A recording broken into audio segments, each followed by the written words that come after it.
Goedemiddag iedereen en welkom op dit webinar. Dit wekelijks vrijdagmiddag webinar waar Tom Lassing aandelen gaat bespreken in de naam van WH Selfinvest Free Stocks. Even kort schetsen, WH Selfinvest is een online broker die in Luxemburg gesitueerd is en die CFD Forex en futures producten aan de man brengt. Wij hebben ook een ander naam of een ander product genaamd Free Stocks. Met Free Stocks kan u commissievrij Amerikaanse aandelen en opties mee verhandelen. Dus een zeer toegankelijk aanbod die u ook steeds met een demo-account kan uittesten. Hier op de website ziet u de weg om een demo-account te downloaden.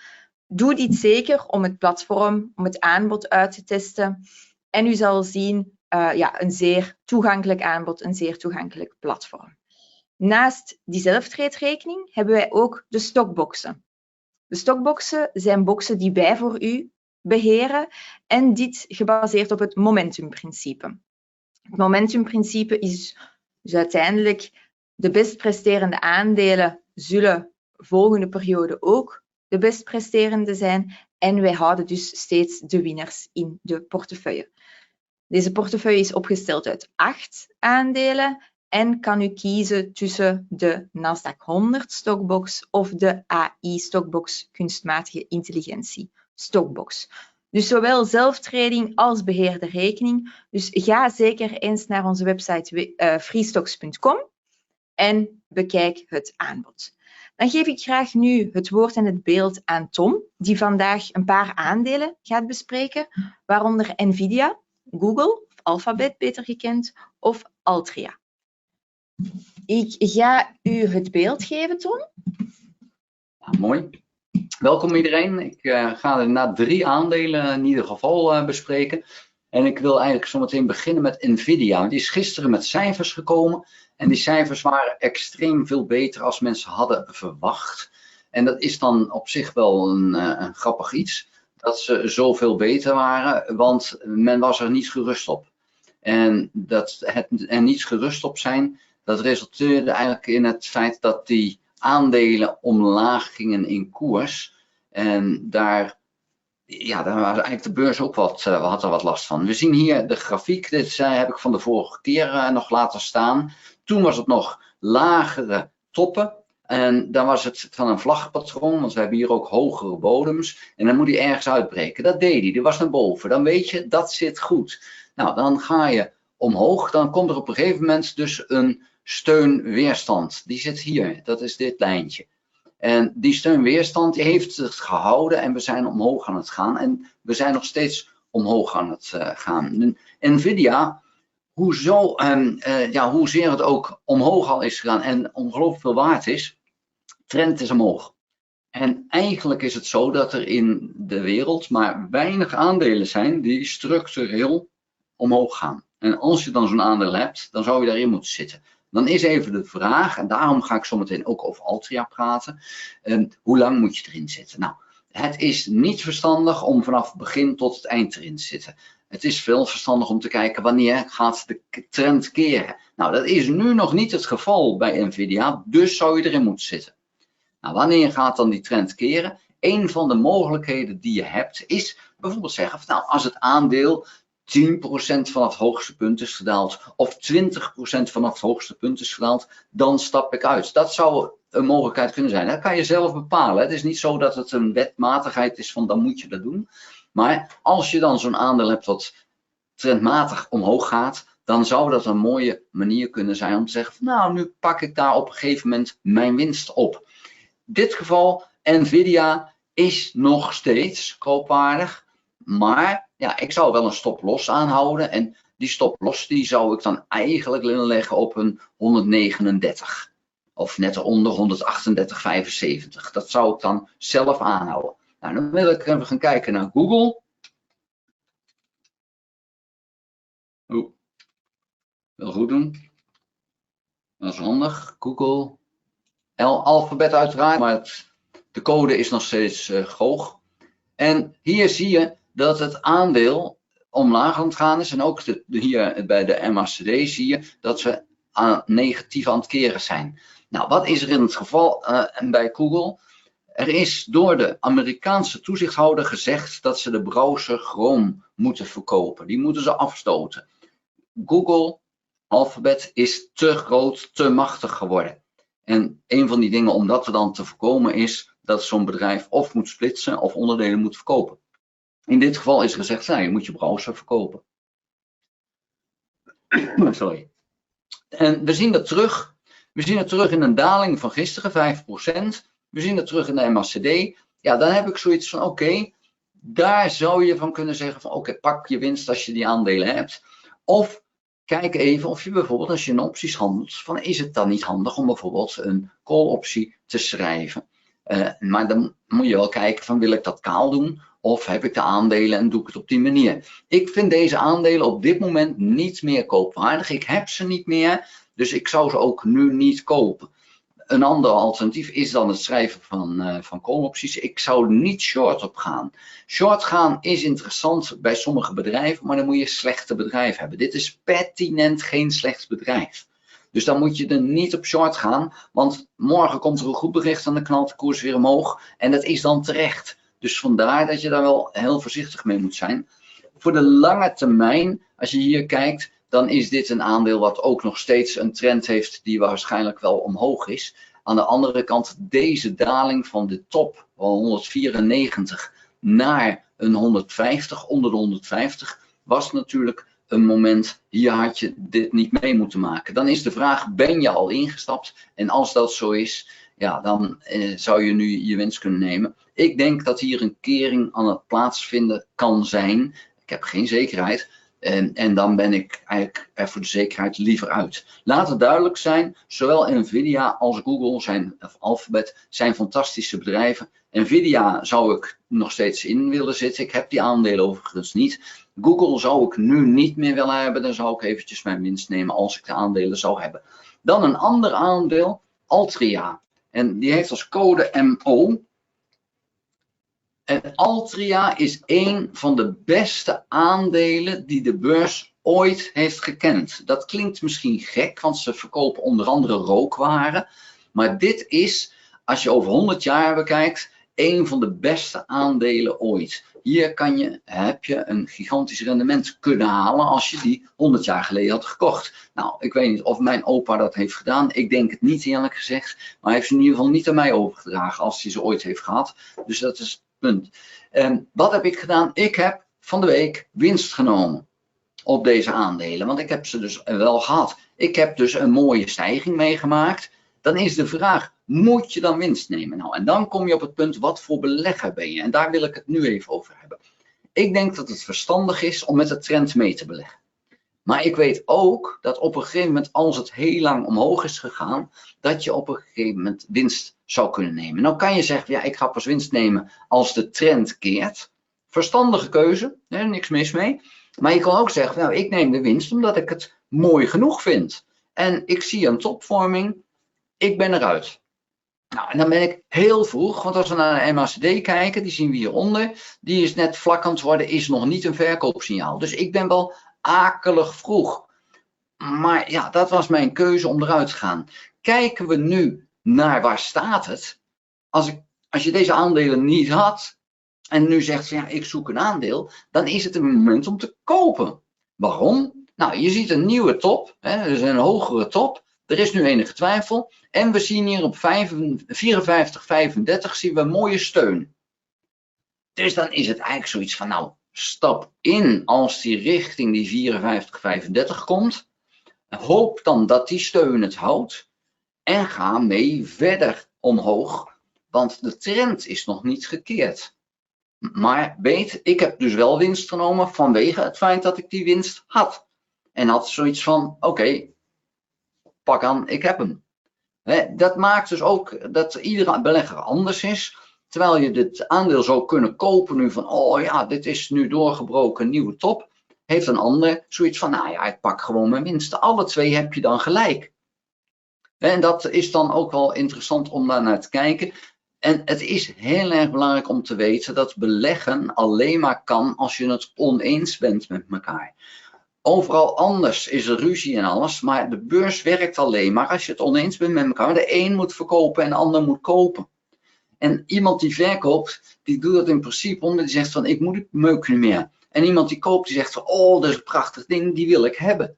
En ja, prima. Hè? Zo werkt die beurs. Dus het is goed als je het niet met elkaar eens bent en realiseer dat iedere belegger anders is. Sommige beleggers lijken wel op elkaar, maar iedere belegger is anders. En iedere belegger heeft zijn eigen motivatie waarom die iets doet. En ik kan me prima vinden in iemand die zegt van Tom, wat een stomme fout dat je deze hier verkocht hebt. Prima, voor hem of voor haar is dat inderdaad zo. Die zou je nooit moeten verkopen, want we zitten nog in die opgaande trend. Maar ik, voor mij, zeg van ja, ik pak gewoon mijn winst. Die heb ik. Dankjewel. En ik ga verder zoeken naar iets anders wat, naar mijn idee, nog meer kans maakt. Maar Altria Groep, voor de lange termijn, perfect. Ik ga binnenkort iemand interviewen die de beste aandelen in de wereld, bekeken over 100 jaar, die daar een strategie mee heeft. En die laat dan ook zien dat je kan die aandelen kopen en houden. Dat is heel mooi. Je kan deze aandelen ook kopen en traden. En dan probeer je op die trends die er zijn, gaat lang omhoog, gaat een stuk naar beneden, gaat weer omhoog.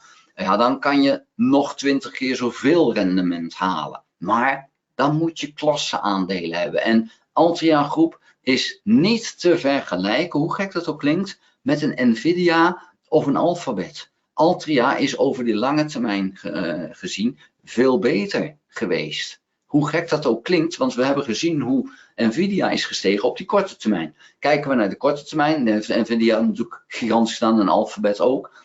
Maar de lange termijn, dan is dit, Altria, is gewoon één van de beste aandelen ooit. En dat is opmerkelijk. En kijken we naar bijvoorbeeld Warren Buffett, die is helemaal weg van Coca-Cola. Coca-Cola komt niet eens in de top 10 van de beste aandelen ooit.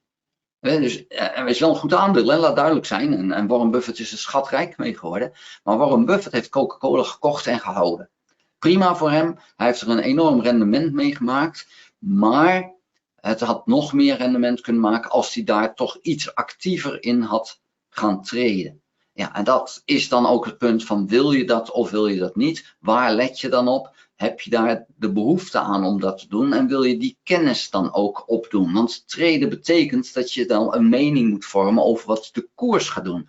Er zijn twee dingen waar je dan over moet zorgen maken. Eén is het bedrijf. Je moet kijken, heeft dit bedrijf nog kansen? En het tweede is, hoe kijkt de beurs ernaar? En dat zijn bijna twee verschillende beroepen hoor, om dat goed te kunnen doen. En er zijn maar weinig beleggers die beide dingen goed kunnen doen. Nou, daarom is het vaak zo dat je zegt, ja, ga dan een service volgen. En een van die services wil ik nu bespreken, want ja, daar kijken we eigenlijk nu naar. Ik ben afgelopen zomer begonnen met Freestocks. En als we naar de Freestocks kijken, naar mijn account, dan zien we dat er $29.399 is mijn account waard. Ik ben begonnen met $30.000. Dus ik sta op verlies. Hoe komt dat? CrowdStrike en Nvidia gingen keihard omlaag. Toen ging ik terug naar 26.000. En nu zie je dat we weer flink terug zijn. Kijken we even naar de huidige posities. Ik heb ze ingenomen en dat zie je dan hier. De average fill price. Die BK en G heb ik opgenomen voor 47,85 en staat nu 49,74. Dit heb ik niet zelf gedaan. Dit heeft Freestocks voor mij gedaan. Kijken we naar CEG. 262 staat nu 250 of eigenlijk 237,99, maar nu voorbeurs 250. Dat is een verliespositie. CRWD 301 staat nu 357. Gisteren was de slotprijs. Dash 157, nu 173. En je ziet, die zijn alleen aan SBUX, die staat bijna gelijk. Maar de rest staat gewoon hoger. Dus ik heb het deze maand weer fantastisch gedaan. Dat is de Nasdaq 8. En ik ben er, ondanks dat ik nu op verlies sta, ben ik daar wel weg van. Want 1 keer per maand doen ze de transactie en ze beleggen in de winnaars. En ik hoef me er niet zorgen over te maken. Ik hoef niet te kijken wie waren de winnaars voor vorige maand. Dat doet Freestocks voor mij. En ik kan van harte aanraden om dat ook te gaan doen. In de beschrijving van de video zal ik ook zeker eventjes aangeven waar je dan moet zijn om zo'n account te openen. Doe dat met tenminste €8.000 of een veelvoud. En ik heb dan een veelvoud genomen. Ik heb $30.000 erop gezet. Dat is verstandig. Dan zijn die vaste kosten van €149 per jaar. Die vallen dan bijna weg. Dat is voor mij even het verhaal. Evelien, zijn er vragen? Perfect, Tom. Ja, ik heb inderdaad een vraag ontvangen. En dit gaat in verband met grafieken en kaarspatronen. En kijk je naar een bepaalde kaars om in- en uitpositie te gaan, bijvoorbeeld een doji, een hammer, om daar specifiek dan naar te kijken? Ja, ik probeer te kijken naar wat voor patronen Japanse candles me geven. Ik heb ook op japansecandles.nl heb ik een gratis e-book staan over al die candles. Dat probeer ik te kijken. Maar bij Altria, toen ik die winst nam, was het zo van ja, ik denk dat het toch wel eventjes over kan zijn. Ik wil er even niet mee wachten. Gisteren zag je dan eigenlijk het patroontje waarvan je zegt, hey, dat zou een top kunnen zijn. Maar ik heb al eerder verkocht deze week, dus voordat het zover was. Dus ik ben niet helemaal zuiver voor wat betreft, nee, ik doe het alleen maar zo. Nee, dat is niet zo. Ik zag bij Altria een punt, ik dacht van, nou, dit vind ik een mooi moment om mijn winst te nemen.